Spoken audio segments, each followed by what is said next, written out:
قل يا أهل الكتاب تعالوا إلى كلمة سواء بيننا وبينكم ألا نعبد إلا الله ولا نشرك به شيئا ولا يتخذ بعضنا بعضا أربابا من دون الله فإن تولوا فقولوا اشهدوا بأننا مسلمون يا أهل الكتاب لم تحاجون في إبراهيم وما أنزلت التوراة والإنجيل إلا من بعده أفلا تعقلون ها أنتم هؤلاء حاججتم فيما لكم به علم فلم تحاجون فيما ليس لكم به علم والله يعلم وأنتم لا تعلمون ما كان إبراهيم يهوديا ولا نصرانيا ولكن كان حنيفا مسلما وما كان من المشركين إن أولى الناس بإبراهيم للذين اتبعوه وهذا النبي والذين آمنوا والله ولي المؤمنين ودت طائفة من أهل الكتاب لو يضلونكم وما يضلون إلا أنفسهم وما يشعرون يا أهل الكتاب لم تكفرون بآيات الله وأنتم تشهدون يا أهل الكتاب لم تلبسون الحق بالباطل وتكتمون الحق وأنتم تعلمون وقالت طائفة من أهل الكتاب آمنوا بالذي أنزل على الذين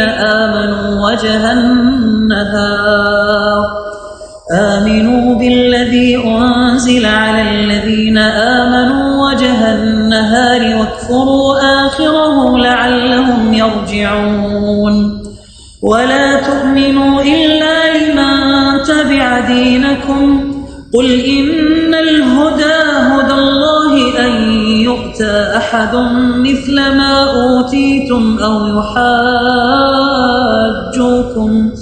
أو يحاجوكم عند ربكم قل إن الفضل بيد الله يؤتيه من يشاء والله واسع عليم.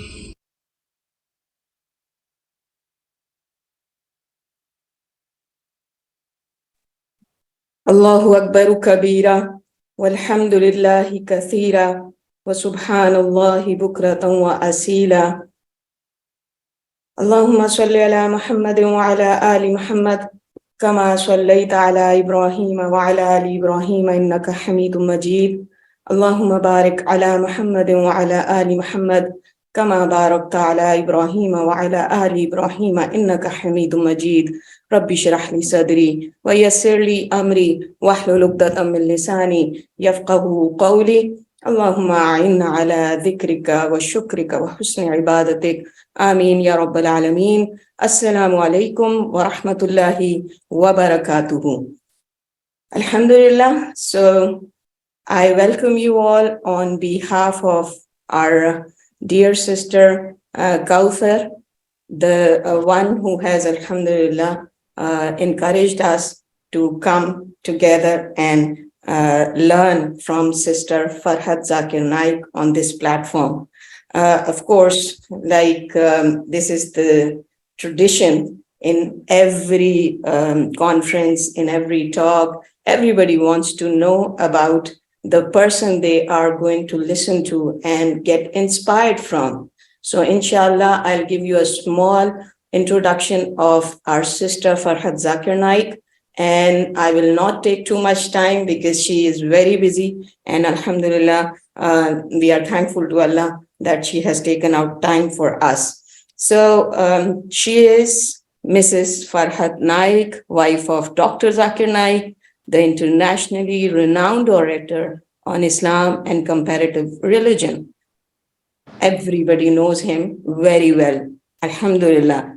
But she, the wife herself, is an acclaimed da'i and propagator of Islam amongst women, mashallah. She is a mother of 3 emerging da'is, alhamdulillah, and an active advocate of women's empowerment in Islamic perspective. She has delivered many public talks in English and Urdu exclusively for women.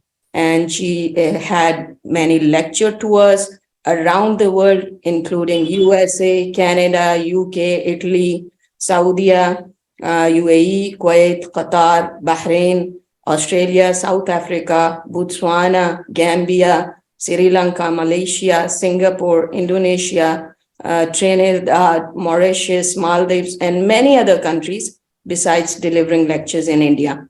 Mrs. Farhat Naik has done her master's in commerce from the University of Pune, India. She is a former lecturer at Pune College, as well as she was the principal of the Islamic International School, Mumbai.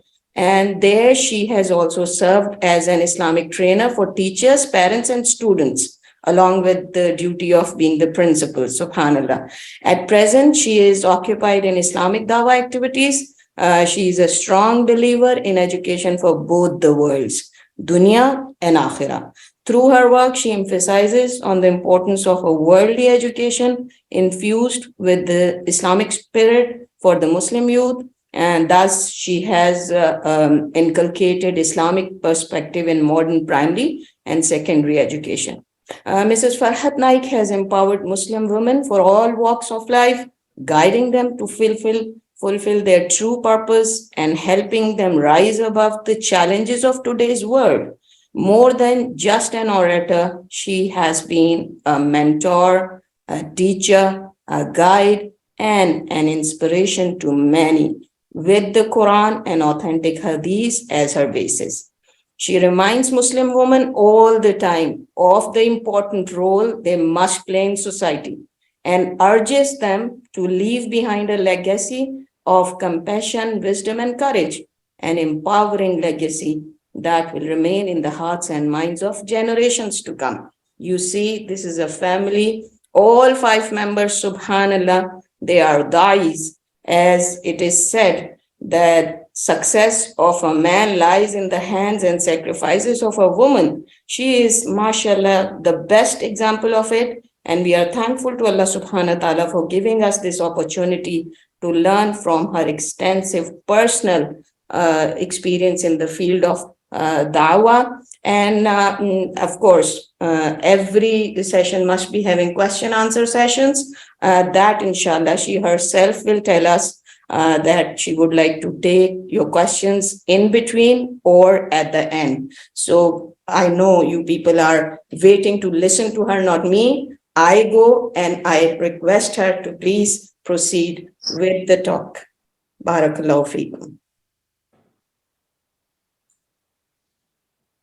نحمده ونصلي على رسوله الكريم أما بعد فأعوذ بالله من الشيطان الرجيم بسم الله الرحمن الرحيم ادعو إلى سبيل ربك بالحكمة والموعظة الحسنة وجادلهم بالتي هي أحسن رب اشرح لي صدري ويسر لي أمري واحلل عقدة من لساني يفقهوا قولي. So my beloved dayas, my beloved sisters, great opportunity, great time, great investment that you all are doing. Barakallahu fikum. At the outset, I'd like to greet you with the Islamic greetings. Assalamu alaikum wa rahmatullahi wa barakatuh. May the peace, mercy, and the choicest blessings be upon you. At the outset, my dear sisters, firstly, I seek refuge in Allah, and may Allah forgive me for whatever I have done, and may Allah not hold me responsible for whatever has been introduced to you right now. Jazakallahu khairan kasiran, Sister Kausar and Sister Nuren, for having me here today. I thought perhaps, even if I can just add 0.0001% to what y'all are doing in Qatar, I would feel blessed, inshallah.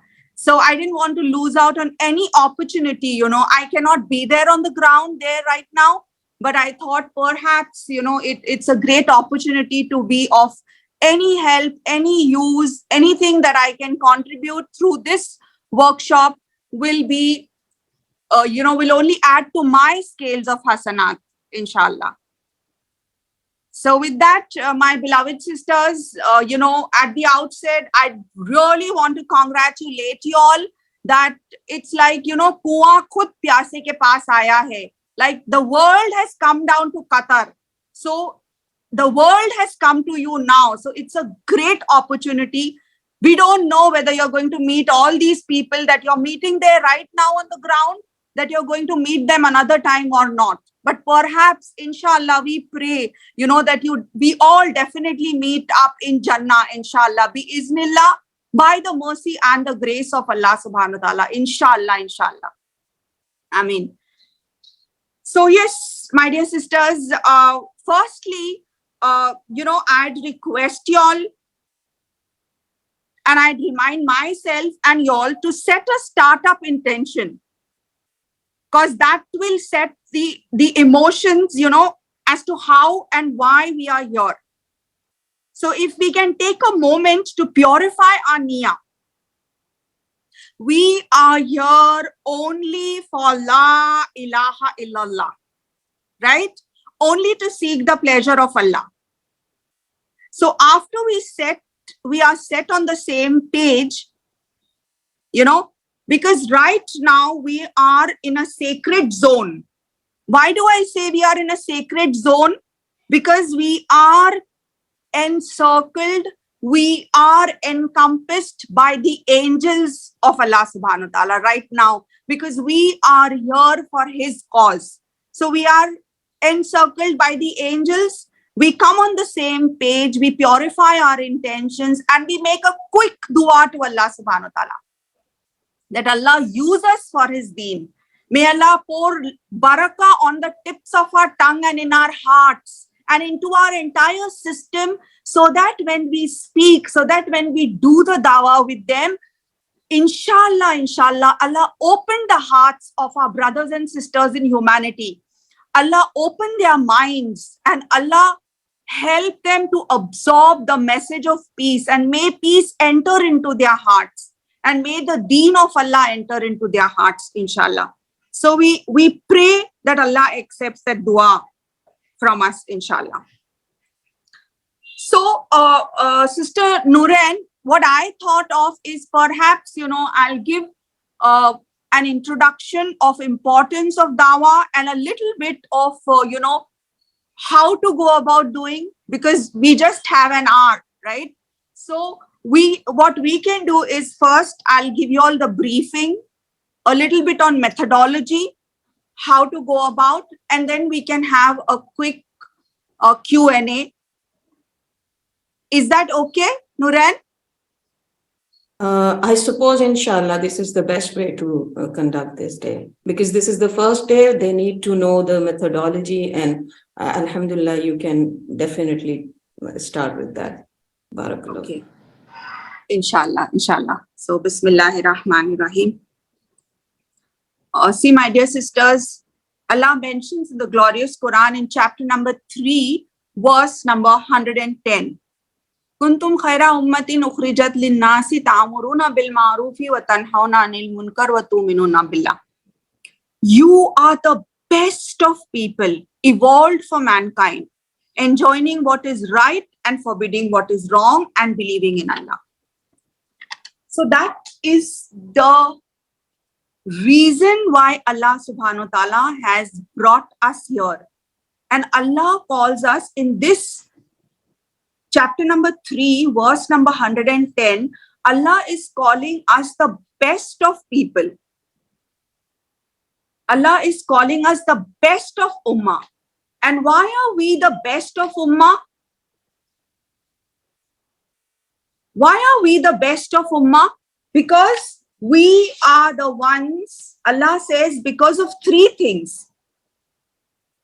We are not ordinary in the first place. Not ordinary means what? We are extraordinary. That we need to ingrain it in our mind, sisters.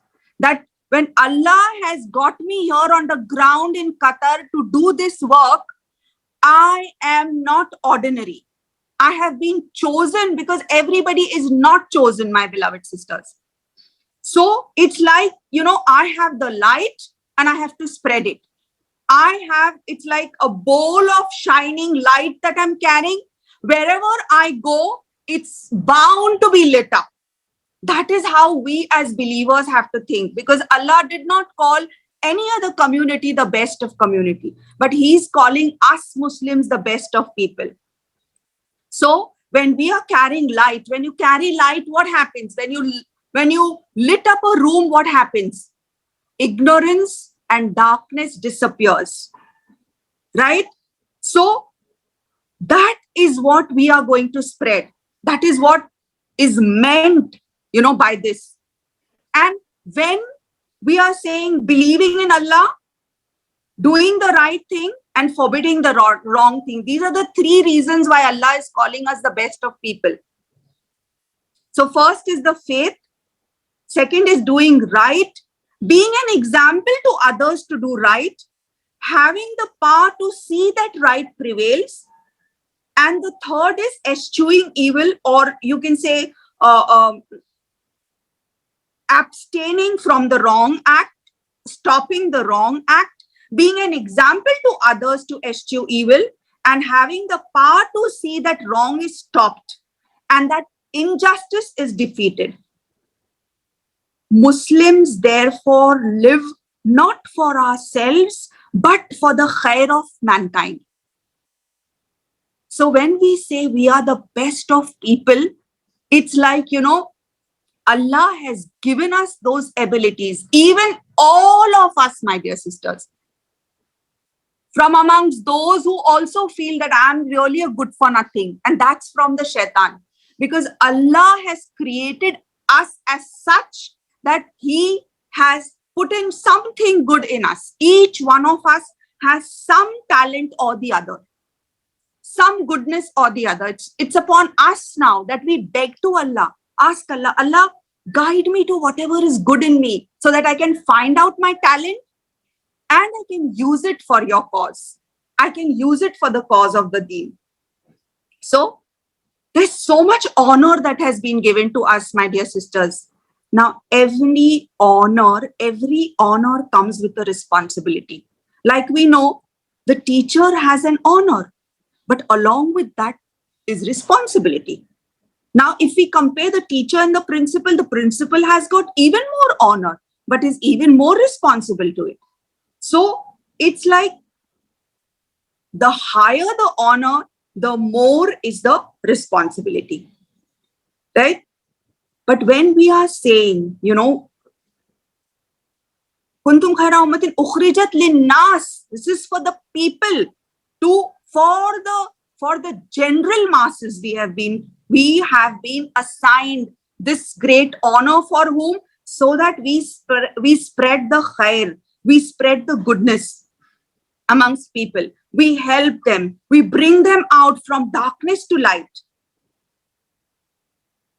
And this is in order to save the people.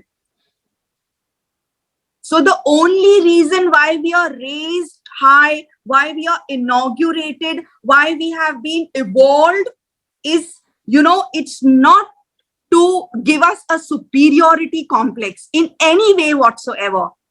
No complex at all. No superiority complex at all. Because we'll miss the point if we are caught up in a superiority complex. There was a nation that was before us which did not fulfill the responsibility of conveying the message. And then Allah brought us, right? So we've got to look into the mirror, we've got to check ourselves, and when we understand that we have got this honor, and if we don't live up to the honor, then it's a humiliating situation. It's a very sorry state of affairs if we don't live up to that. Because Allah is going to hold us responsible if we don't do that. Because that is the reason why Allah has given us the honor. So we have got to keep that ingrained in our minds. And the last khutbah of the beloved Prophet sallallahu alaihi wasallam in Hajjatul Wida, what did he say? No Arab is superior to the non-Arab. No white is superior to the black. No black is superior to the white. And towards the end, he asked, have I conveyed my message to you? Have I delivered the message to you? And all those who were present there, 110,000 people, they all said yes. And after that, what did he say? He asked them thrice, did I convey my message? Did I give you the message? And after that, he said to them, if I have conveyed the message, now it is your duty to convey it to those who do not know about it. And believe me, sisters, from there was Sahaba. It is said that they didn't even return home. Straight away they dispersed. And that's how Islam came to us. Subhanallah.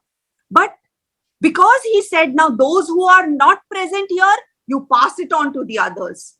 And then Islam has come down to us. Now it's our responsibility to pass it on to those who do not know about it.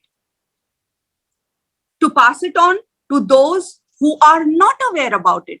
And there are, my dear sisters, so many people across the globe, our neighbors, our friends, who we sit and talk with, whom we meet every day, but yet we don't have that courage at times to give them the, beautiful or the beauty of Islam. We don't have the courage to give them. Sometimes we do have the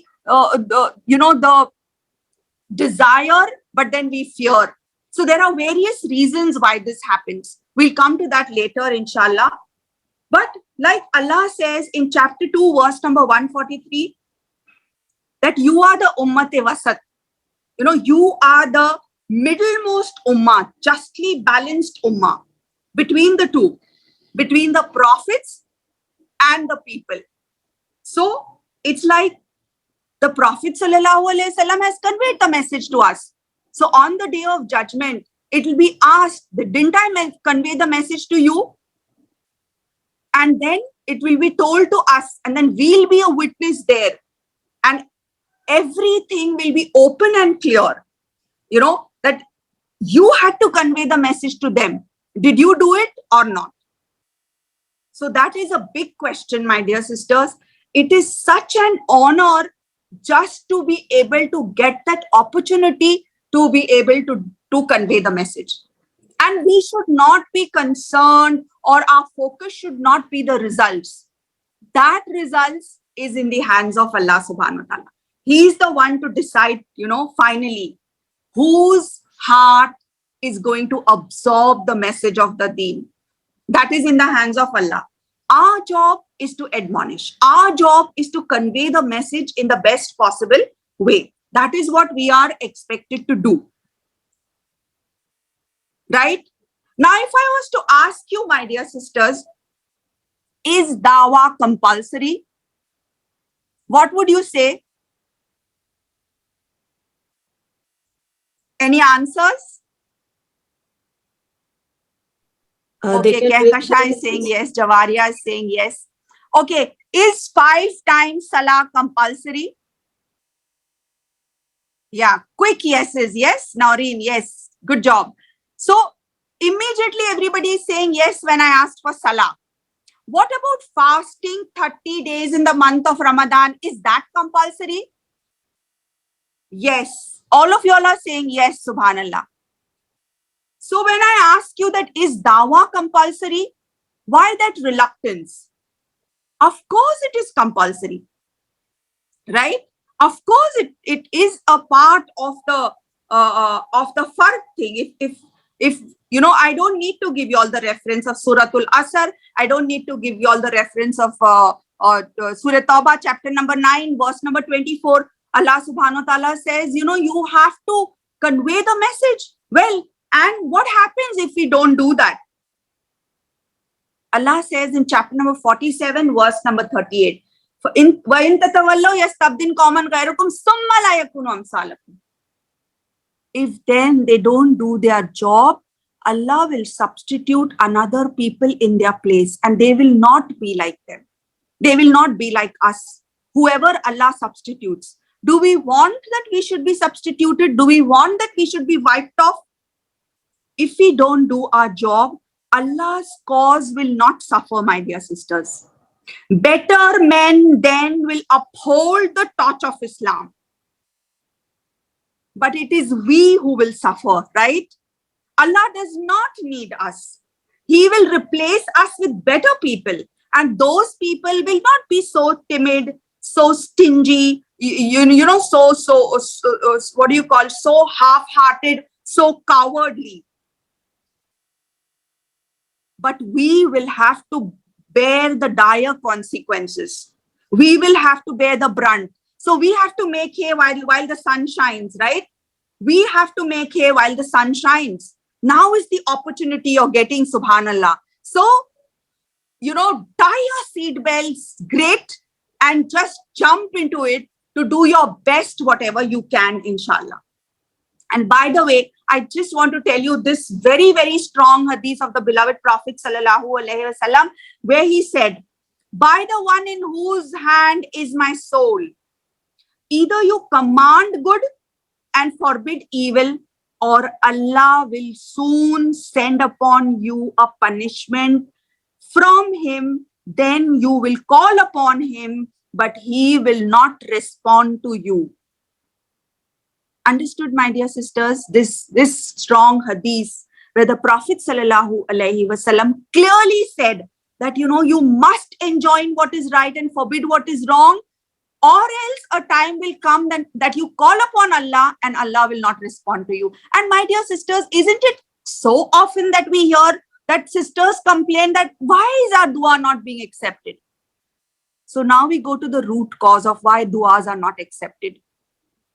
Because the Prophet sallallahu alaihi wasallam warned us, and he told us that if you don't do this, no, why should I say, we attend parties, we go to functions, and we are not really bothered to convey the message.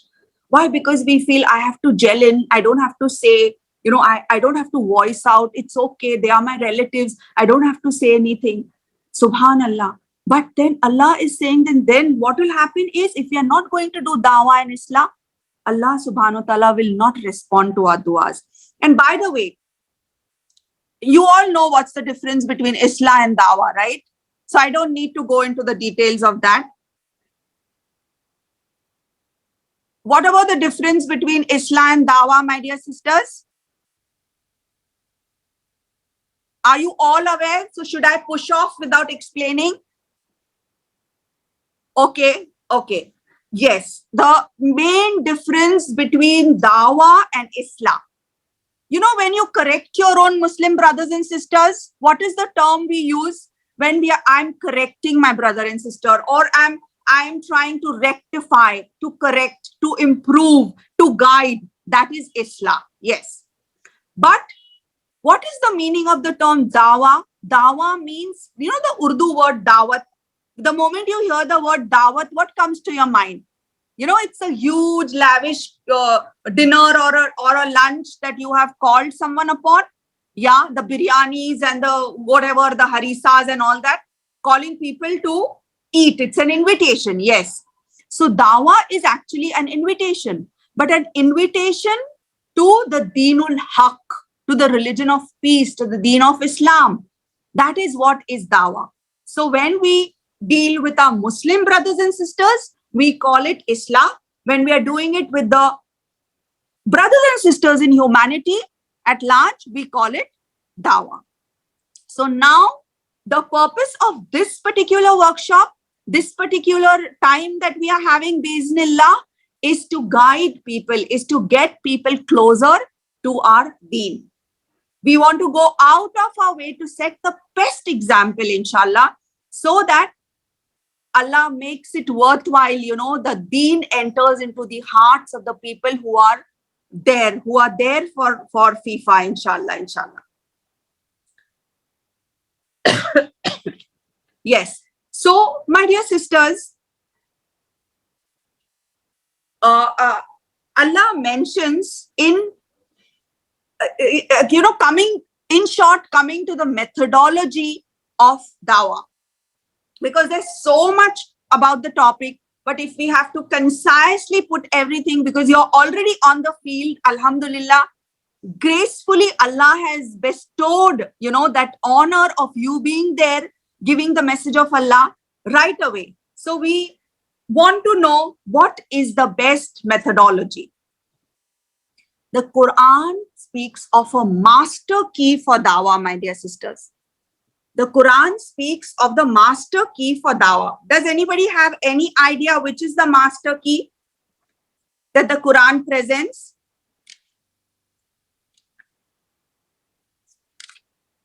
Yeah, any clue, my dear sisters? Okay, yeah, good try. Yes, the master key. There's one verse in the glorious Quran, my dear sisters, which is chapter number 3, verse number 64. And this is the master key. The scholars have told us, the great dais of this ummah have told us that this is the master key. What is the function of the master key, my dear sisters? The master key can open any lock, right? So this verse of the glorious Quran, it's a beautiful way to start off Dawah with people who you don't know anything. This is the best master key. You can open up a discussion. You can start off beautifully without offending the person, because our objective is not to belittle, not to let down. Rather, we want to make the person feel very comfortable, at ease, because we love the people in humanity. We love our sisters in humanity. We do not like kufr, but we love the kafir. We may not like kufr. We hate kufr, but we like the people because they are coming to our grounds. They are our guests. We love them and we want to do the best for them, inshallah. So Allah mentions in chapter number 3, verse number 64, قُلْ يَا أَهْلَ الْكِتَابِ تَعَالَوْا إِلَىٰ كَلِمَةٍ سَوَاءٍ بَيْنَنَا وَبَيْنَكُمْ أَلَّا نَعْبُدَ إِلَّا اللَّهَ وَلَا نُشْرِكَ بِهِ شَيْئًا وَلَا يَتَّخِذَ بَعْضُنَا بَعْضًا أَرْبَابًا مِّن دُونِ اللَّهِ فَإِن تَوَلَّوْا فَقُولُوا اشْهَدُوا بِأَنَّا مُسْلِمُونَ. What does Allah subhanahu wa ta'ala say in this word? In this verse, say, O people of the book, come to common terms. Come to common terms. What is the first thing? Allah is saying, do not speak about differences. The first thing Allah is telling us, that when you want to call people to Islam, the first thing is call them to common terms. Okay, what is common in yours and ours? And mashallah, my dear sisters, all major religions believe in one God. Yes, all major religions believe in one God. So what do we have to do? First thing we do is we call them to common terms. Allah na'budu illallah. That we worship none but Allah. That we associate no partners with Him. That we erect not amongst ourselves lords and patrons other than Allah. If then they turn back, say, we bear witness that we at least are Muslims bowing down to the will of Allah. So that is the first thing we need to do. We need to do, whether it's a Christian, whether it's a Jew, whether it's a Hindu, but they all believe in one true God.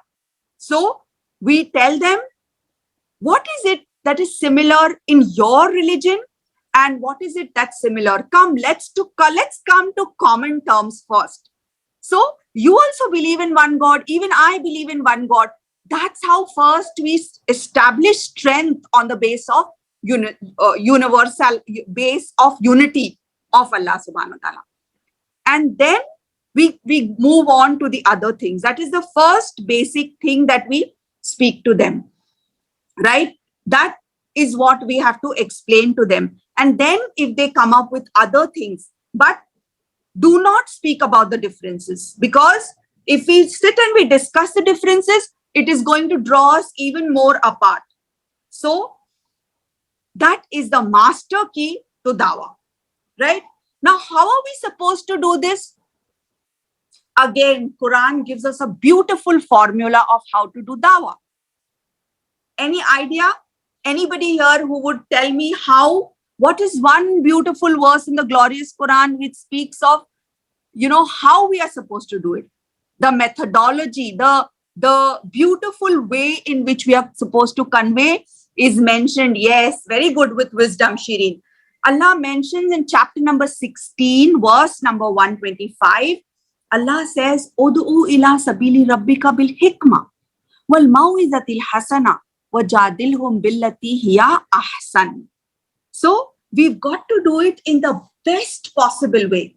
That's the beautiful formula which has been given in the glorious Quran. How our manners should be? Our manners, our arguments have to be very, very gracious and not kind of acrimonious, belittling them, or any kind of showing them or letting them down. No, rather it has to be modeled on the most courteous and the most gracious example of our beloved Prophet sallallahu alaihi wasallam. The method has to be gentle yet dignified.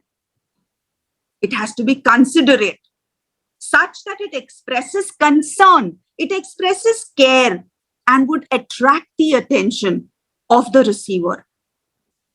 And it should not be absolutely not dogmatic, not self-regarding, nor offensive, neither to prove your own superiority. Rather, it should be like, when we talk, my dear sisters, the approach should be like sincerely an expression of love of man and love of Allah subhanahu wa ta'ala. It should express the entire body language, the emotional language. Do you understand? There's one level of emotional body language. I'm sure, sisters will understand the emotional body language in a much better way, right? Are you with me, my dear sisters? Do you relate to what I'm saying? Do you think the thoughts are resonating with what I'm saying? What's emotional body language? Sister, their mics are turned off, so if you want them to speak up, they can raise their hands and I'll unmute them. Okay, we'll do it at Q&A time, inshallah. Okay, Sister Nurel. Yeah. So my only point here is that overall our body language should be, yes, smiling, nodding, recognizing, acknowledging the fact that, yes, I understand and I'm so happy to have you. The kind of, active body language. Yes, very good, not judgmental, Kausar. Exactly. So we have to, this is something, it's like a great opportunity that Allah has given me, and I want to do my best. But at the same time, it should not be too overwhelming over them. So they would rather run away, not that kind of an approach also. So like how our Prophet sallallahu alaihi wasallam was, with few words. Sometimes, you don't even need words. It's your actions that speak louder than words. But of course, not here when you're doing one-to-one dawah, or when you're, meeting the person just once in a lifetime opportunity you have. So that would be quite different, right? So Allah mentions this formula, the beautiful formula that has been given in chapter number 16, verse number 125, is that we have to do it in the most, invite all to the way of thy Lord with wisdom and beautiful preaching, and argue with them and reason with them in the ways that are best and most gracious. Right? Now, my dear sisters, just let me give you an example, of the fact that how this is just to, just to put you on the same page, that how Islam is the fastest growing religion in the world, and your opportunities, what you've got now to do dawah, is $1 million deal. Why? We are approximately, the entire population, we are around 2 billion Muslims today. Okay? with a total population of 7.7 billion total people living on the face of this earth. Now around 8 billion, you can say, to round it off. And this is today morning I saw the statistics according to 15th November 2022. So that means what? We are around 1/4 of the population. Now, my dear sisters, any guesses? What's the number of Christianity? How many Christians in the world? Professing Christians. How many Christians in the world? Yes, the majority. 2.8 billion professing Christians. Okay. So that's again more than 25%. Yeah. So, yes, but professing Christians, the so-called Christians. You know, my dear sisters, according to the scholars' calculations, they say that if one person conveys Islam to 3 people, every year, the full world will receive the message of Islam. Subhanallah, right? Appropriate calculations. Currently, the major religion in the world are, number 1 is Christianity, number 2 is Islam, and number 3 is what? Atheism. Allah protect and Allah save our generations. And in the next 50 years, inshallah, Islam will be number 1. If you and I make the efforts, my dear sisters, because we have maximum number of Muslims, you know, in majority of the Muslim populated countries, 230 million in Indonesia, living Muslims in Indonesia. Around in Pakistan, we have 203 million. India, approximately, 200 million, and so on and so forth. Although it's officially, these are just official figures. Actually, if you see, they are much more. So in the next 50 years, Islam will be the number 1, inshallah. And let me give you the statistics according to a Christian missionary magazine. It's not you and I, it's not the Muslim magazine that is saying. Christian missionary magazine, the Plain Truth magazine. They did a research from 1934 to 1984 in a span of 50 years. Okay, from 1934 to 84, in a span of 50 years, they did the research. So which are the religions that are fastest growing? And they concluded that number 1 is Islam, 235% increase. And number 2 is Shintoism, that is the religion of the Chinese, that is 152% increase. Number 3 is Hinduism, that is 117%. And Christianity is just a staggering 47%. Just a staggering 47%, my dear sisters. So, although the number of missionaries, the number of da'is of Christianity are much more as compared to the Muslim da'is, right? And then we come to the, current statistics as far as atheism is concerned. It's on the rise. 7% of the world population identifies themselves as atheist or agnostics.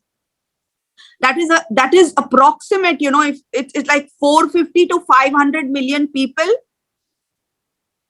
out of that who call themselves atheist, and China alone has 200 million atheists. So and shockingly, just for awareness, I want to let you know that very, very, this was a really heart-wrenching experience when I got to know this, really terrifying experience, that the most popular atheist book, The God Delusion by Richard Dawkins, was downloaded 13 million times the Arabic PDF. Why do the Arabs want to read Richard Dawkins? How many of them are converting to atheism? Allahu Akbar. 13 million times, my dear sisters, the Arabic one has been downloaded. Allahu Akbar. While only 3.3 million copies of the English version was sold. sadly, many of our people are turning to atheism. Don't think, the young boy in the house of the family, the young boys and the young girls are sitting inside doing nothing with their mobiles and their gadgets. Allahu alam, in our own houses, we don't know how many of our youth are running away from the deen and turning into, atheist. Recently, we know of a da'i, another da'i, two of the fathers, and shockingly, the daughter becomes an atheist. And she's openly declaring that I don't believe. Allahu Akbar. May Allah save and may Allah protect our generations and all the believers on the face of this earth. So, my dear sisters, let me just give you the example of Malaysia. In Malaysia alone, if we see, it's like there are, what's the total population if we see, in the number of reverts right from that is from the, if we consider that the work that the Christians are doing as compared to the work that the Muslims are doing, it's a shocking state of affairs that 1:18 is the ratio. For every one person converting to Islam, there are 18 people converting to Christianity. And these are all the Chinese converts. 30% of the Malaysian population is Chinese because it's a Muslim country. And this being a Muslim country, imagine the number of converts to Christianity. In spite of the fact that we have the truth, we have the haqq with us. Unfortunately, my beloved sisters, it's such a sorry state of affairs that in spite of the fact that we have the haqq with us, but our salesmanship is so lousy. We have the best product. Sorry to say, salesmanship is very, very lousy. And they don't have the best product, but their salesmanship is so smart. So we have to be smarter salesmen, inshallah. And bi-iznillah, with the izn of Allah, inshallah, we should be able to achieve much, inshallah. At least here, even if many people don't revert right now in Qatar, but we pray that inshallah, at least let peace enter into their hearts. Some other day, someday, inshallah, the bell will finally ring and they will give the shahada some other time in their life, if not right now, but maybe you are the source of that, my dear sisters.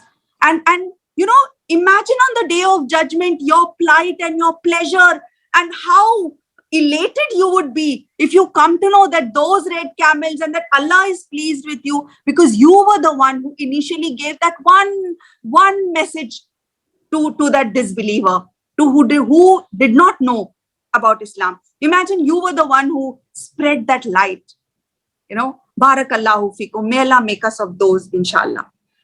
So, my dear sisters, with that, I think there are a couple of things that I want to say, but anyways, I think we'll leave the floor open for us to interact so that, we get a little feel because we have around 15 minutes more. So we can just quickly have the sisters ask or whatever they want to say, inshallah, quickly. وَقُولُوا قَوْلِي هَذَا إِنَّهُ وَاسْتَغْفِرُ اللَّهَ لِي وَلَكُمْ إِنَّهُ غَفُورٌ رَحِيمٌ. Over to Sister Nuran.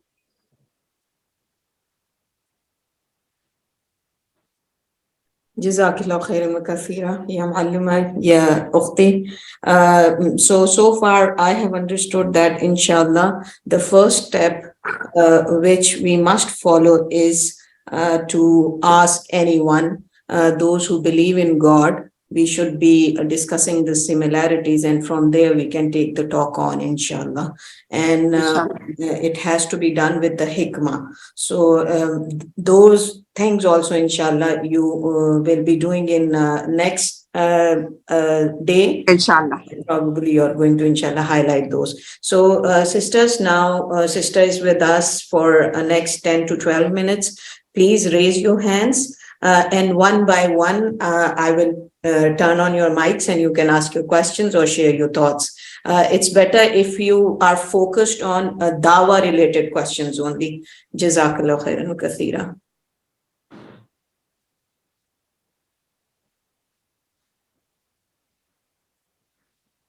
Yes, Nurain, you can only read out the questions, whichever you feel is the most appropriate, so that we move in a very positive and concrete way, inshallah. Assalamu alaikum wa rahmatullahi wa barakatuh. Wa alaikum assalam wa rahmatullahi. Jazakallah khairan, Sister Farhat. My question to you is, I live in the UK, and the question is, what you said about loving the kafirin, is it the same as when I am in their country? Like, I'm trying my best, but it seems like they are applying their, the law just to force Muslims to do things that they don't want to do. Like, for example, the LGBT things is really like a must in all the schools and stuff. I really feel like I'm really struggling in this country with my kids, raising them. I can't even take them to the schools. It's just, I'm like forced to homeschool, but it's really difficult for me. And second question, for you is, if you have like anything on a long term for Dawah, can you please consider me, because I really want to do something, but I don't have a hand to take me with. Yes. I got your question, my dear beloved sister, and I can sense your emotion and the tension that is built up in your personality because of what you're going through. Allah make it easy for all the brothers and sisters living across the globe, especially in countries where they cannot easily practice Islam, and we are so grateful to Allah subhanahu wa ta'ala. If Allah has placed us, especially you sisters, all the others who are in Muslim countries, got to be really, really grateful to Allah subhanahu wa ta'ala. Yes, sister, as far as your question of LGBT is concerned, Allahu Akbar, may Allah preserve and may Allah save. It's a very, very tough time for parents out there. As far as Zakir is concerned, I mean, right away he says, the best solution is hijrah, because he says we cannot risk our generations. It's very high time, that we take a step and we move out.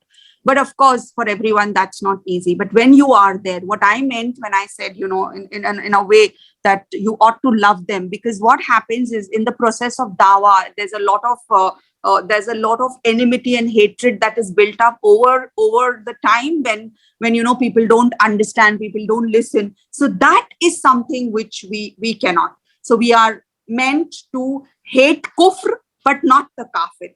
That is what I said. And the more we are going to do it in a humble way, in a way which is gracious, it is going to be acceptable.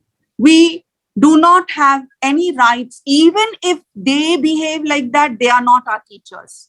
Even if they behave in a very insulting way or condescending way or not an appropriate way, no problem. We don't do it like that, because we are expected to be much more gracious in our approach, right? And as far as your question is concerned about children, that you cannot take them to school, it's a big question mark then. How are they going to get their education? So the option straight away lies in, looking forward to moving from there and going to a place where you can practice. Secondly, you got to be very, very strong with your emotional relationship with the children, lest they go out and they find friends outside, which is going to be very dangerous. So your emotional bond with your children has to be so strong, they come back home and they tell you each and everything what's going on there. Lest, if the parents are going to be busy with their own things, they'll find another set of parents online. They'll, do Facebooking online, auzubillah. May Allah save. One. Another important point, your last point, what you asked, sister, is that if there is a consolidated, complete Dawah program, yes, my dear sister, everything is online on Al-Hidayah platform. The entire Dawah course that Zakir has done, that entire is being uploaded time and again. So you can definitely be a part of it. It's any sister, any non-Muslim sister, any revert sister, any daya who is in need and she wants to go ahead, let me know. So I can personally, you don't have to pay for it because you are involved in the field of Dawah, and we'll give you access to that Al-Hidayah. Okay, sisters? So I hope, Sorry? Send us the link, please. The link of Al-Hidayah. Okay, Yes, yeah, please. inshallah. Yeah. So hope that helps. Yeah, inshallah. May Allah reward you and your husband, inshallah, and all. Ameen. Yeah, see, Sister Salwa has already sent the Al-Hidayah link.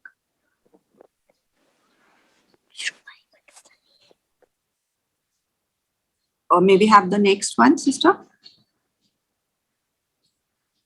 Yeah, Sister Trishna.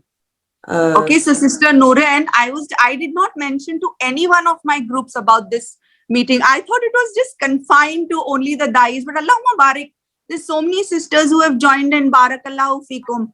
Alhamdulillah. This is barakah. Alhamdulillah. That's good, mashallah.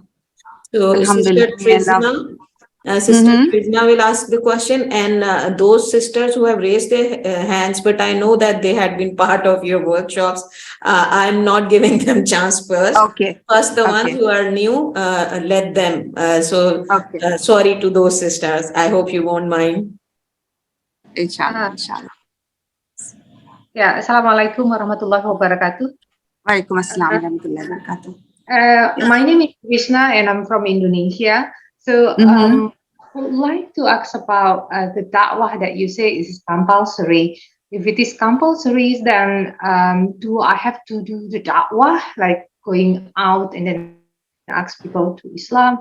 The reason why I'm asking is because in Indonesia, I think there are so many Islamic classes, but it is more in Islah, like you said before. Islah is more for the great people question that in Islam. Yes, but it's very sensitive if we do da'wah in Indonesia, because there are so many other religions also in Indonesia. I'm just wondering about myself. If I don't do da'wah, can I get into Jannah? And very good. Great question, sister. What you said, your name is Trishna. Did you say what's your name? Yes, my name is Trishna. Okay, great question. Jazakallah for that question, my dear sister. Allah mentions in chapter number 103, Suratul Asr, wal asr innal insana lafi khusr illa allazina amanu wa amilus solihati wa tawasaw bil haqq wa tawasaw bis sabr. Right? So Allah says, say by the token of time, man is verily in a state of loss, except those who have faith, those who do righteous deeds, those who exhort people to the truth, those who exhort people to patience and perseverance. So my dear beloved sister Trishna, the 4 criteria to pass the examination of Al-Akhirah is to have faith, righteous deeds, Dawah and Sabr. These are the 4 important subjects we got to pass in. If we pass in 3 subjects, but we fail in the 4th one, we will be failures. If we pass in 2, we fail in 2, we are going to be failures. All 4 passing is compulsory, my dear sister. Point number 1. Point number 2 is, what is Dawah? Dawah is not necessarily you go out in the field. Not everybody is capable of doing that. It's not just giving public talks. You can very well do dawah sitting at home. You can very well call your non-Muslim friend at home. You can very well just give a flyer, a pamphlet, 1 verse of the Quran you can forward. That can also be dawah. Dawah is not only that. It does not just comprise of giving public talks and where shahadas occur. No, my dear sister. You're wearing the hijab in the right manner. You're wearing a loose garment. You're not allowing your body, you're not revealing, you're not becoming a center of attraction, you're not wearing too loud colors. You are a representative of Deen. You're a representative of Islam. Even that is one form of dawah. So dawah has various shades and colors and styles and approaches. It's not just confined to one thing, right? You got to remember that. Another important thing is, my beloved sister, if you're staying in Indonesia, you know, last couple of years, I think 2-3 years ago, 2019, if I'm not mistaken, when we were in Indonesia, subhanallah, Indonesia is like fertile land, you know, because you are so many Muslims out there.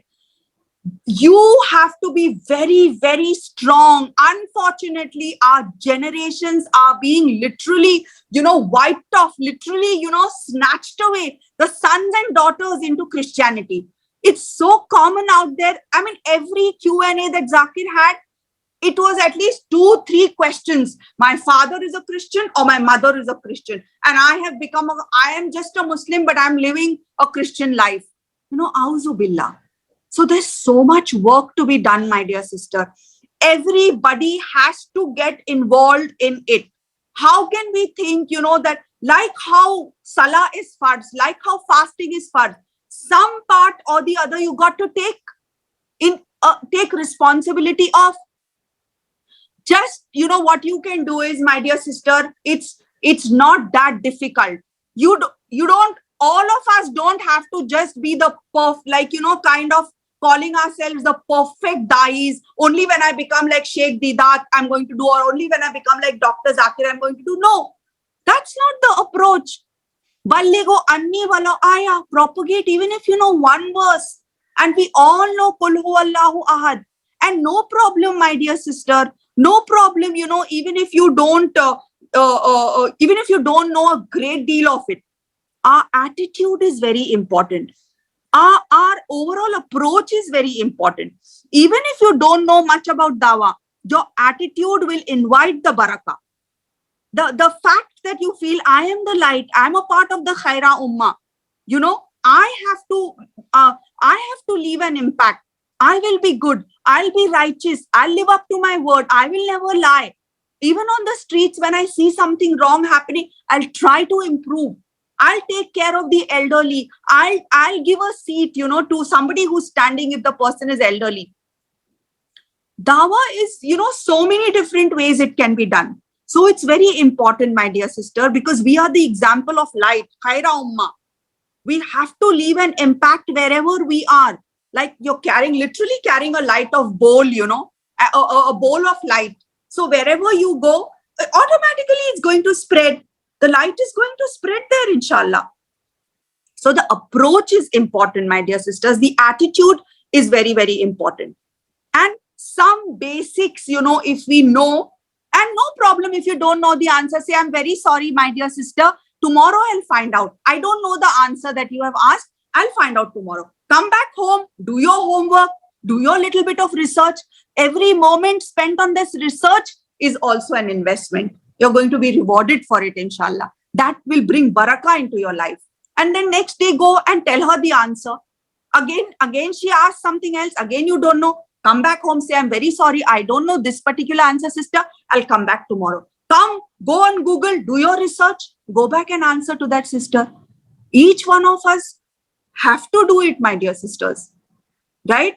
So, and Allah says in chapter number 9, verse number 24, dear sister Trishna, Allah says, Kul in kana abaukum wa abnaukum wa ikhwanukum wa ashiratukum wa amwalun iktaraftumuha wa tijaratun takhshawna kasadaha wa masakinu tardawnaha ahabba ilaykum min Allahi wa rasuli wa jihadin fi sabili fatarabbasu hatta yati Allahu bi amri wallahu la yahdil qawmal fasiqin.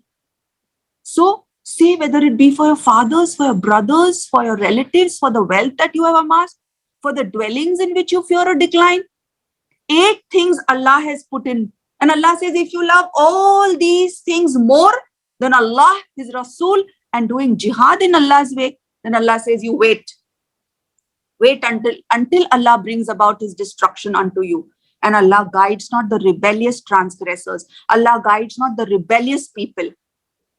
So, meaning to say that you love all these things more than Allah, your wealth, your beautiful cars, your bungalows, your, the jewelry that you have, all that, and all this is halal or not?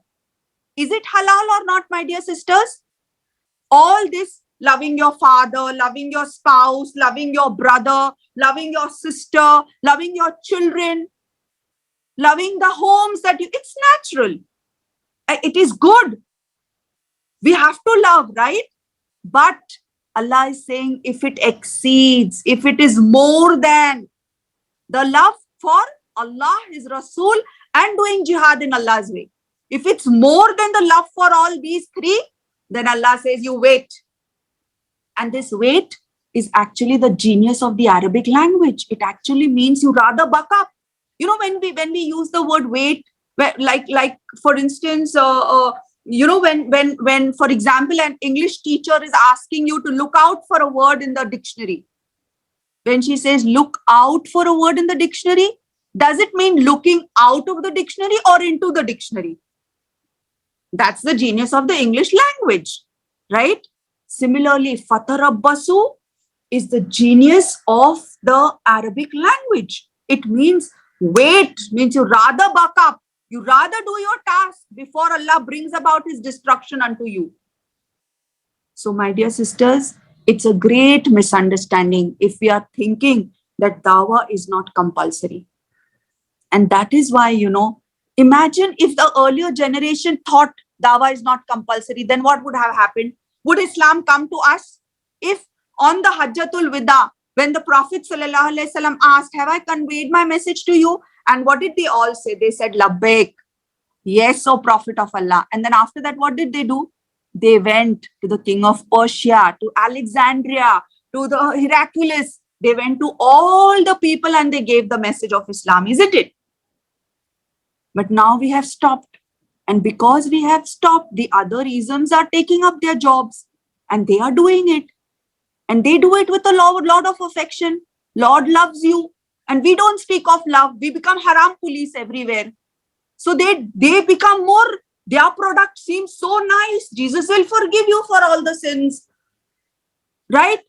Allah is the most loving. Allah is the most caring. But we don't speak of the love of Allah. I remember, you know, my dear sisters, the nuns, the way they teach, you know, even if we're just walking down the stairs and we used to come across the nun teachers, God bless you, my child. What a teacher. I would love that, you know. I mean, as a child, I would adore the nuns because of the way they used to just put their hands, pat my back, you know, just pat my head, and out of the body language, the emotional body language, what I'm speaking of, was so sweet. Their sweet smile on the face. And, you know, God loves you, my child. That was like $1 million thing. And I would wait. Oh my God, when I'm going to see this nun, you know, adoring kind of. So much, you know, we as teachers can do. So much we as parents can do. So much we as, you know, loving neighbors can do. Because this is our duty. But the question is, if we have it in our minds that it's not compulsory, then, you know, we will not even strive that hard. So my beloved sister, I hope, you know, you can make good efforts. I'm so glad you're one representative from Indonesia. And Indonesia needs a lot of sister dais. Because I know, like you said, there are many madrasas and there are many, you know, Islah oriented, so many huffaz, alhamdulillah. But if those huffaz knew what they were reading, knew what they were reciting, if those huffaz knew the answers, and if those huffaz were able to, you know, convey the message, Islam would have been known to so many more. And perhaps it would have, you know, good, grand foundation would have been there of the deen of Allah. This is something which is so very required in all parts of the world, but moreover, much more in Indonesia, because they are taking our youth, sweeping away our youth. So many people and into Christianity. So may Allah save and may Allah protect us from all kinds of fitan, you know, of any other isms. So hope that helps, you know, Noreen. Nurain, maybe we can have just 2-3 more. Yeah, inshallah. It's very thought-provoking, and inshallah, I hope that all of us must look into this. And since you're running short of time and you have to go to another meeting, first I'll ask a question on behalf of another sister. Since it's directly related to the one Dawah activity we are doing right now in Qatar. So what happens sometimes, basically that booth is meant for the women only. We invite them, they come and try out the Qatari dresses, right? And during that, we fetch them towards the talk to the faith and stuff like that. So sometimes if the husbands or the father, sons are coming with them, we talk to them all together. But from a few days, we have noticed that some people who have noticed that, okay, we are answering to the men and women as well. Only men are also coming. And I have noticed that a few of them, they have already taken the tour of the masjid, and they do not talk to our brothers about the issues related to the woman, and they like more to come to us and ask about that. Is that okay if only men come and we reply to them? Yeah, subhanallah. I think, we have to be very specific, because I'm sure there would be men who can answer that. And so if you can have similar booths with men, so then they can entertain that.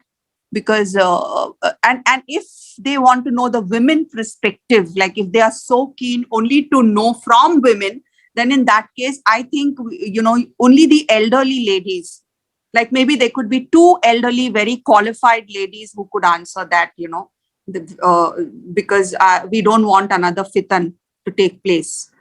Because see, they are not to blame. They don't know anything. They come to our house, right? So we've got to set the standards, and we've got to set the rules. When somebody comes to our house, we tell them where are they supposed to sit and how are they supposed to, if we expect them to take off their shoes before they enter. So we set the ground rules because it's our hometown. So, we do not encourage intermingling, and perhaps it could lead to, the shaitan being there, in spite of the fact it's open and it's with everyone is there, right? It's all open. But yet, it will be highly recommended to have a male booth where our brothers can take active part. And if the men come, you just guide them ahead. Say that, please come to the brother's stall here. So that would be really good. And under exceptional circumstances, if they just they are keen, okay, but we want to hear, do the women really feel oppressed? And we want to know from their perspective only. So yeah, if they are very compelling and they feel, so that maybe 2 elderly ladies can be there who are capable and mature enough to handle even the young non-Muslim men. Jazakallah khair. It highlighted the issue, and alhamdulillah, we all understood. So inshallah, I'll take 2 more small questions, and rest of the questions, I'll request you all sisters, please send them through WhatsApp. We'll make a list, and beforehand, before the next day, inshallah, of this workshop, we'll sort out, or probably sometimes the questions are almost of the same nature. So we'll try to shorten them, and we'll try to send them to Sister Farhat so that she will pick up the ones necessarily to be answered. And inshallah, hopefully the thing is done. So now I'm going to turn on Sister Wadha's mic. She can come up with a question. Ji.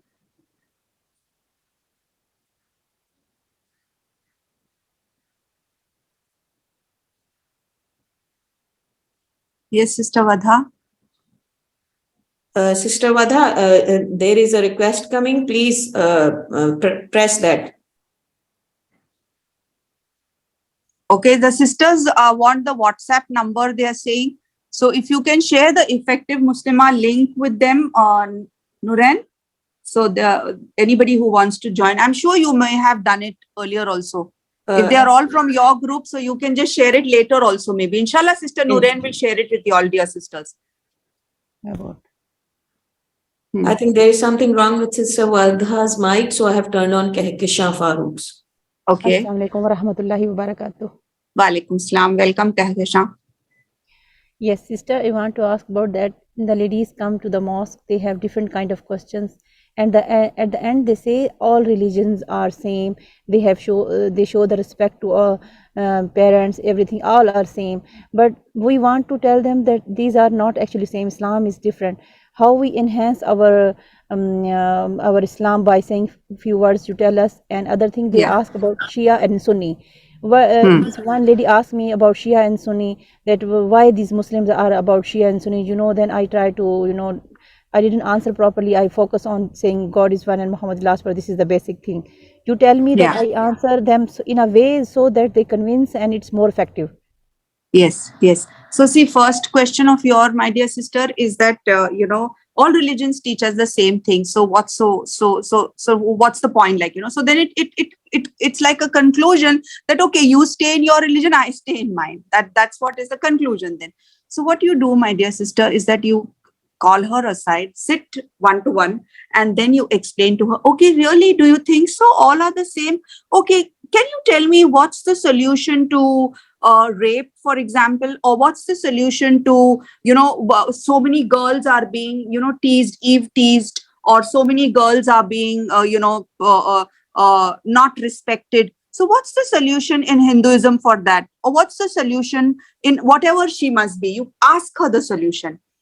Then she will say what the solution is, or maybe probably she won't know. If she doesn't know also, if she says also, either way she's caught. And nicely and gently and innocently you ask her, okay, so what's the solution if people are drinking alcohol and they're meeting up with accidents? So what's the solution, in Christianity for that, for example, you tell. And then you say that, okay, she'll say, yeah, it's also mentioned in the Bible that, you should not drink and you should not cheat and all that. Then you say, okay, but what is the methodology? And then you can explain to her, Islam not only shows you the way, not only shows you that it is wrong or right, but it also shows you the method how to get it done. It also takes you through and it shows you the destination. That destination point is not shown in the other isms. You can take her through that, walk her through that. Like everybody says, okay, you should not cheat, you should not lie, you should not do wrong things. But Islam actually shows you a way how to achieve that state. Like the example of rape. Every region, maybe religion also says it's wrong, it should not be done. But the question is that what is the solution to that? What's the solution to that? Islam shows us a way how to achieve that state of goodness. If every person wears the Islamic, the methodology, how we cover, then, and if the rapist is taken to task, the strong and strict punishment is given to the rapist, then will the person want to do it again? It will set an example and it puts fears in the hearts of the others. Automatically, people get scared and they don't want to do it then. So we preserve our people. We preserve our sisters. That's just one example. But you can take up like that questions and ask them innocently. Then when they give the answer, you say, but what is the solution, my dear sister? And then, don't argue too much. See, it's not the question of winning and losing. We have to keep that in mind. Many a times we may win the argument, but we lose the person. The person becomes disheartened. So we don't want that. We just want to keep that question wandering in their minds. If they are arguing too much, you say, no problem, my dear sister. I just have one request. I just want you to read the Quran once in your lifetime. We've met here. I don't know whether I'm going to meet you another time, but I just request you one thing, my dear sister. It's out of a lot of love and concern that I'm telling you. Just give one chance to this book. Just give one chance to this book, the glorious Quran. We believe that it is a book that is revealed upon the Messenger sallallahu alaihi wasallam, and we believe that it has the solutions to the problems of mankind. Mankind has so many problems today. I assure you, if you read it, I'm not telling you anything else. You must have read so many storybooks in your life. I just want to tell you, please read the Quran once in your lifetime. Just give one chance to this book, because it's not a human book. It's the message of God. It's the message of it. These are the words that God revealed for you and for me. So I don't want to keep it to myself. I want to just share the message with you, my dear sister. Please, just that. At least that note you do. Hujjat kayam ho gayi, kind of, you have done a great task if you can just do that much also, my dear sister. You can, and even books, you all are not, that's not your responsibility. So you have to do anything and everything which is within the boundaries of the great opportunity that the great nation of Qatar is giving. And we have a lot of du'as for Qatar, genuine and sincere du'as. In spite of all the opposition, Qatar is standing strong and standing firm for the LGBT laws, for the alcohol laws, for all the other laws where Islam. So we are proud, mashallah. So whatever opportunity you're getting, make the best. So you just say that I request you to give one chance to this holy book, the glorious Quran. And you guide her from where to take a copy, because I don't know whether you all are keeping copies into different languages. It will be really very nice if you have it in different languages, so that at least they take a copy of the Quran when they go. And even if that is not possible, something like, I'd request you, Noren, to have a booklet, a small booklet, the 100, that's on the life of the Prophet ﷺ. Very good, quick book by Ramakrishna Rao. It's a Hindu who has written about the life of the Prophet, but excellent small booklet, the life of the Prophet. Or the 100, the ranking of the most influential people in the history of mankind. That's by Michael H. Hart, right? So if this is the ranking of the 100 people that he has done, right from Aristotle, Buddha, Confucius. He's taken into consideration the prophets, and he being a Christian himself, yet he is given number 1 to our Nabi Kareem sallallahu alaihi wasallam.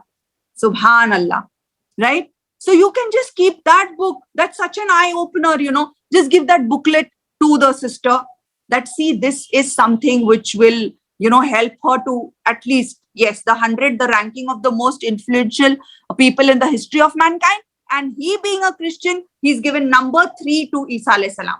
May peace and blessings be upon him. So which was very, very difficult for the Christendom to gulp it down their throat. But yet he gave number 1, because our Nabi Kareem deserves the number 1 status, where on secular grounds and on religious grounds, Prophet sallallahu alaihi wasallam was supremely successful on both the grounds, on both the fronts. There are people who are very successful, religiously. There are others who are very successful only on secular fronts.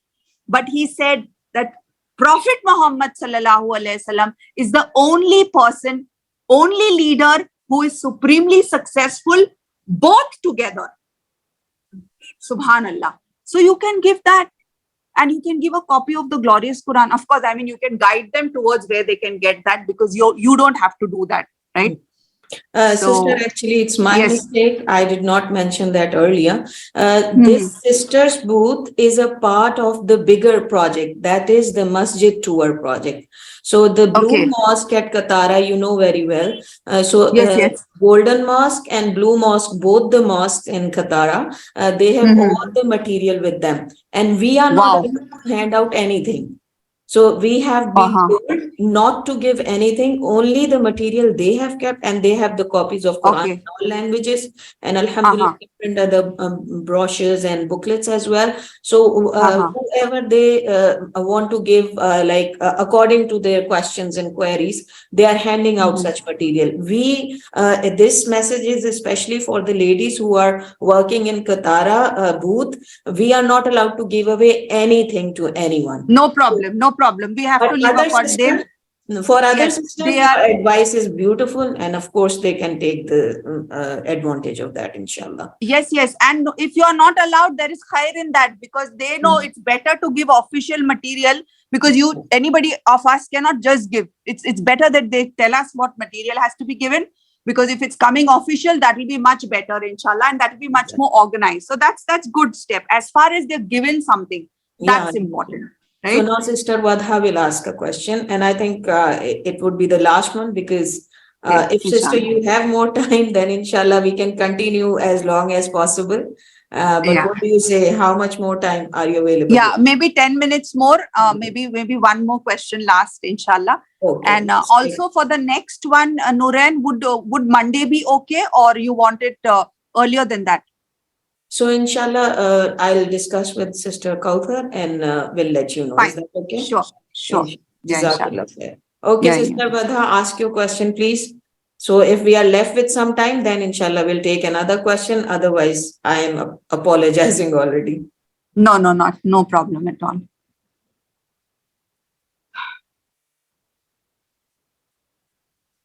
Sister Wadha, are you there? Your mic is on. I think your sound is off. Oh, still there is something wrong. Okay, Sister Javeria Ali.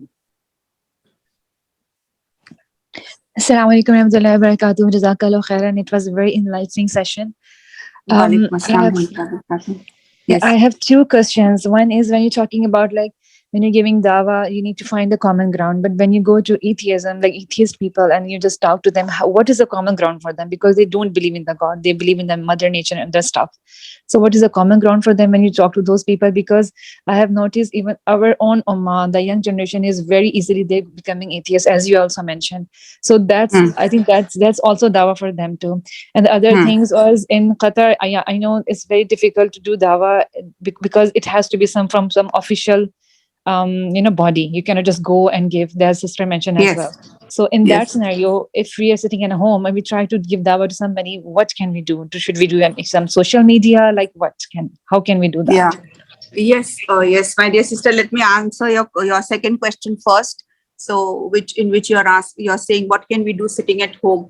There's so much impact that one can have just sitting at home on the social media, just by posting good posts, valuable posts. In fact, we have to be an ummah of impact, Unfortunately, I see like some of the young girls, like the other day, one of the links that came to me, especially for awareness, one 13-year-old girl, just on makeup, she does videos and she's got 13 million followers. Can you believe that? Subhanallah, just out of nothing, which is going to, what is the benefit of that, just that makeup video, how to apply lipstick and how to do that. Imagine if that brains were utilized for something positive, something really good.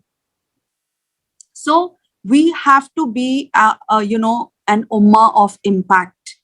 Whatever we do, be good influencers. That is what I'm saying. We are like lights. We are carrying the lamp of Islam with us. The treasure that we have, we still underestimate the treasure. It's like, immense work can be done just sitting at home. Just at home, so much the ummah can be impacted. Either you're speaking of Islah or Dawah. There are various ways in which it can be done. You don't need to go out on the streets and do. That's not the only way. Of course, officially, if you're going to prove your credibility, if you're going to tell them, then of course they will allow, inshallah. But even if they don't allow, the official authorities, but you have so many young generations at hand, my dear sisters. Only if you're a school teacher also, so much, you have a good crowd, even 40 in a class. Imagine if you can impact the life of 40 students. If they are 10-year-olds, imagine 20 years down the line, what they will become because of what you have ingrained in their minds today. Teachers can do so much. Doctors can do so much. Housewives who are sitting in the house, homemakers, they can do so much. If nothing else, just, getting a crowd of 10, 12 young boys. If you have a 12-year-old boy, bring the friends together, talk to them, get them coordinated well, ground them very well with Islam. Tomorrow they will be the great leaders. They are our future. There's so much you can. I'm sure, if we sit together and do brainstorming, you 4 or 5 sisters together, sit together and do brainstorming without the permission, without going outside. How can we impact? Without giving a label of dawah, how can we impact? And there are n number of ways. There's a big question mark where motherhood is concerned. How many mothers do not know how to talk to their teenage children? And therefore our ummah is suffering. They don't know how to deal with the young child, the little 4-year-old, 5-year-old children. Dawah Islah begins there. Unfortunately, even today, we find so many mothers when they prepare their tiffin for their children, it's like, Make sure that you eat everything. There's no need to share it with anyone. You buy a new bicycle, small tricycle for the child, and then you tell the child, make sure nobody else rides your child. You ride it yourself. Take care of your bike. And then that child becomes a 17, 18-year-old and doesn't want to share things with his own sibling and the brother. Who is the teacher of those kind of, ill feelings and jealousy and not sharing? Who's the one who taught that child? It's immense responsibility, my dear sister. I'm just shifting off the track now. I don't want to. So basically, it's our aim and we ask Allah. Allah, I'm staying in a country where I'm not, I cannot do certain things. Please guide me how. Please guide me how. And you see, inshallah, Allah will guide you, my dear sister. It's so very important. Now, before we conclude, I just want to tell you all one important thing.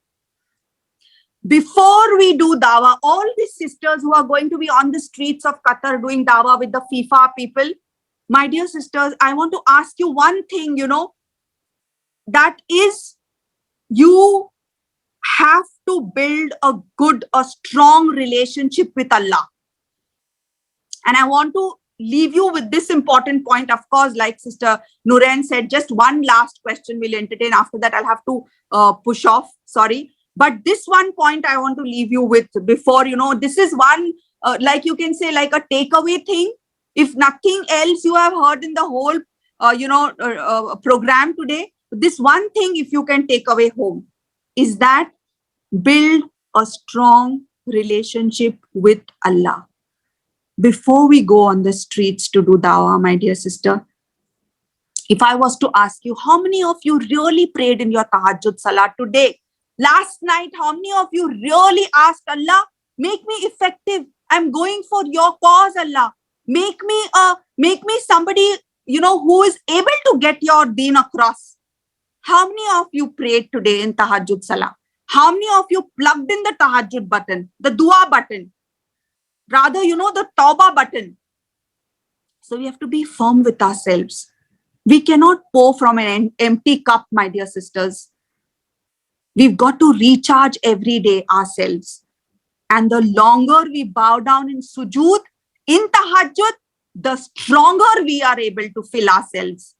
And then, when we cry in tahajjud with tawbah to Allah subhanahu wa ta'ala, we cry, we bow down, we pray, we cry. And then we stand up. We stand up empowered. We stand up enlightened with tawakkul and confidence and compassion in our hearts for those whom we are going to convey the message to, my dear sisters. So fill your heart with the love of Allah. The barakah will automatically flow. All these technical questions, all this methodology, Allah will just put it on your tongue and it will enter into the hearts of the disbelievers. Allah can do that, my dear sister. Trust Allah. Don't fear. It's the deen of Allah that you have. Don't fear. I don't know. What am I going to say? I'm going to stumble. No problem. No problem at all. The stronger your connect with Allah, the more impact you will have, inshallah. And if it's possible, build up a relationship with Allah. Allah, I'm going to pray 2 rakat and go before. I'm going to give some charity. I'm going to make this particular dua, Allah. Whatever resonates with your style, your type, you decide with Allah. You talk to Allah. That's between you and Allah subhanahu wa ta'ala. Whatever you decide, Allah, give me the strength, Allah. Rabbi shrah li sadri wa yassir li amri. Right? So Allah will do it, my dear sister. We don't have to be so overwhelmed. Inshallah, Allah is great. Allah, will give us the best of opportunity and He'll make use of us, inshallah. So hope that helps, dear sister. And anything else I'm missing out on? Or over to Sister Nooryn? Are we taking another question? I think. Yes, one last one, right, Sister Nooryn. Inshallah. Okay. So, Sister Nagwan. Okay. Assalamu alaikum, everyone. My name is Nagwan. I live in Ukraine, but I'm originally from Yemen. Yeah, Sister Farhat, I love your lecture. MashaAllah, Allahumma barak. You're a very strong woman. I really enjoyed this. I would love to learn from you in the future. I want to know if you do regular classes on Facebook, YouTube, anywhere, so I can join. Yes. I have my Facebook page and Farhat Zakir Naik Facebook pages. And I conduct usually lectures on Sundays.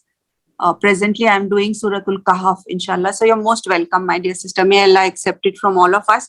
And you're representing Islam from that side of the world, from Ukraine. Barakallahu fikum. May Allah make it easy for all of you all there to, practice Islam. What's your question, sister? That's it. I want to learn more from you. I really like this lectures. I want to learn from you. So I'm going to check your Facebook page, inshallah.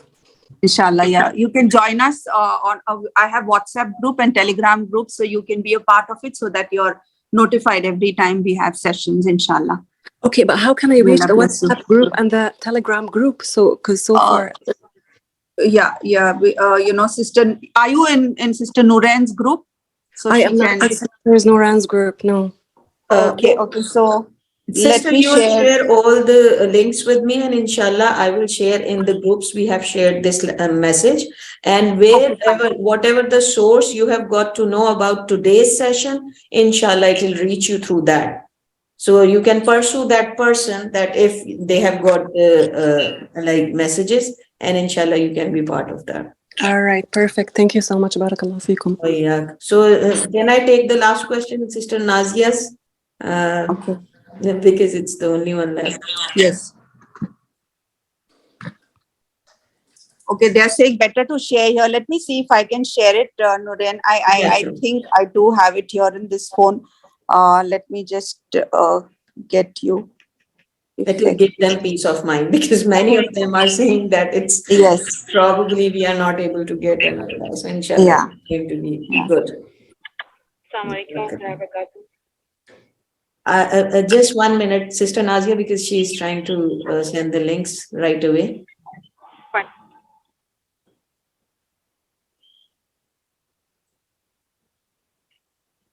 I just hope that this one works. Just let me just let me share it with you. So let me know whether it works or not.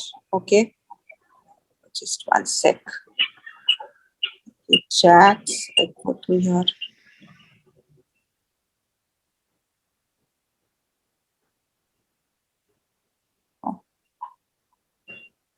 Subhanallah.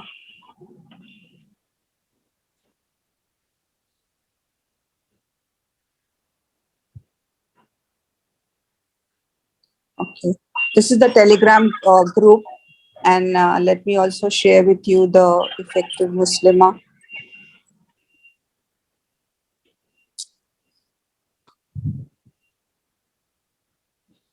Okay.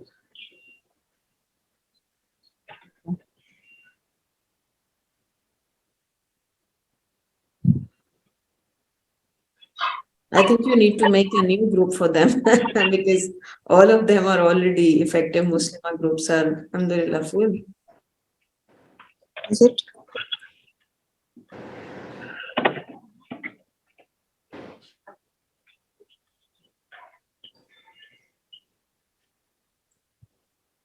Just 1 sec. Done. Yeah. Here, this is the effective Muslimah group. This recording, which is one of the sisters, Zainab is asking for this recording, is all available with Sister Nooran. Okay. Yes. Yeah. We maybe have the question, Sister Nooran. Yes. One Sister Nazia. This is going to be the last one, inshallah. Inshallah. Assalamu alaikum wa barakatuh. Salam. Yes, I have a question. Like, we live in a Muslim country, but sometimes when our kids goes to school and they have a lot of non-Muslim friends, and sometimes my kid says, I wish they could be a Muslim, and our kids have a less knowledge. So sometimes I don't have an answer to tell them, how you can give a dawah, but they don't have much knowledge, but they I wish mom that my friend can become Muslim. They're very nice. So how I can teach them and tell them, the dawah they can do, but, in a limited knowledge with their non-Muslim friends. Which country are you from, sister? Qatar.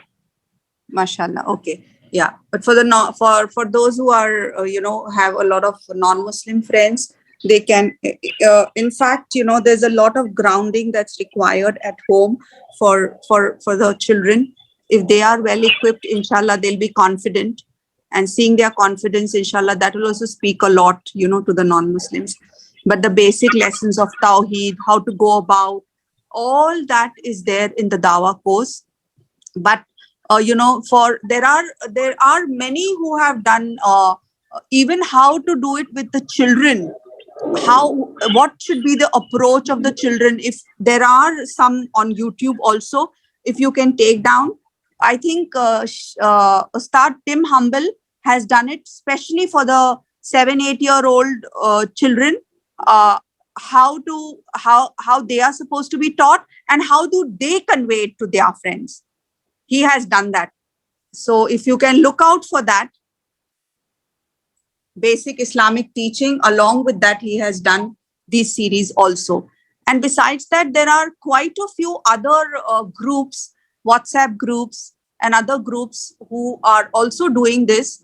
What I can do is that maybe I can pass it on to Sister Nuren, and maybe you can share it in your group. So, or once you're a part of this group, you can, I'll share it, inshallah. If I can find some of the groups that usually they do conduct Dawah training for younger children, which, you can be a part of. One is UK based, Sister Abir does it. What's the name of the organization? I'm forgetting. Mohsina group of sisters from UK. They do have continuously, they conduct a lot of workshops and Dawah training for the youngsters. So you can get the link of that. I'll post it on the, I'll send it to Sister Nuren so you can share it, That's what I know of Mohsina group of sisters. Besides that, there are some based in Sri Lanka also. There are some based in India also. Some are paid groups, which are also undertaking a lot of Islamic training for children. So you can have your children do that, sister. But whatever it is, I have a strong inclination towards the mothers themselves teaching, a lot of, because you can outsource talim, but not tarbiyah. You can outsource knowledge, but not training. So it's very important that training happens in the laps of the mothers. That training happens in the midst of your, the dinner time banter, when the baby is in sujood, when the youngster comes back home and emotionally you're very strongly connected to that teenage child of yours. And, the child and the mother relationship is such that the child comes back and says, today there's a girl who told me you look very cute, So that should be the kind of relationship in order to really be able to achieve from our youth. I hope and I pray that we have that kind of strong bonding with our children so that they, can be good representatives out in the outside world. So, وَقُولُ قَوْلِي هَذَا إِنَّهُ وَاسْتَغْفِرُ اللَّهَ لِي وَلَكُمْ. Jazakillah khairan kasiran to Sister Kausar and to Sister Nuren. I really love that opportunity and I cherish that opportunity. And I'd love to do anything, else if I have the time and if Allah allows and if you all have, because nothing like being a part of the great, opportunity that Allah has provided us through Qatar. Barakallahu fikum. Jazakillahu khairan kasiran. And thanks to all the beloved sisters out there who were such an, entertaining and such an attentive audience. Jazakillahu khairan kasiran. Assalamu alaikum. Yeah, over to Sister Nuren. Walaikum assalam wa rahmatullahi wa barakatuh. Jazakallah khairan kathira. You were so busy and you took out this time, and your eagerness to teach your Muslim sisters, wallahi, that's also inspirational. And alhamdulillah that we got Ameen Ya Rabbal Alameen. And we pray to Allah subhanahu wa ta'ala that we could meet together physically also. And inshallah Allah makes this easier, this task easier for us now. Because now we have got a better idea how to start off with, and inshallah everybody is looking forward towards the second day of this workshop, which we are going to announce later by discussing together, and bismillah ta'ala all of you can rejoin again. So you, with Sister Farhat's beautiful advice, I would not like to ruin the end, and I just pray to Allah subhanahu wa ta'ala, may He accept from all of us. So here we end today's session. Subhanakallahumma wa bihamdika ashhadu an la ilaha illa anta astaghfiruka wa atubu ilaik. Rabbana taqabbal minna innaka antas samiul alim wa tub alayna innaka antat tawwabur rahim. Wa sallallahu ta'ala ala khairi khalqihi Muhammadin wa alihi wa ashabihi ajma'in bi rahmatika ya arhamar rahimin. Jazakumullahu khairan kathira. Wassalamu alaikum wa rahmatullahi wa barakatuh. Ameen. Wa alaikum assalam wa rahmatullahi wa barakatuh.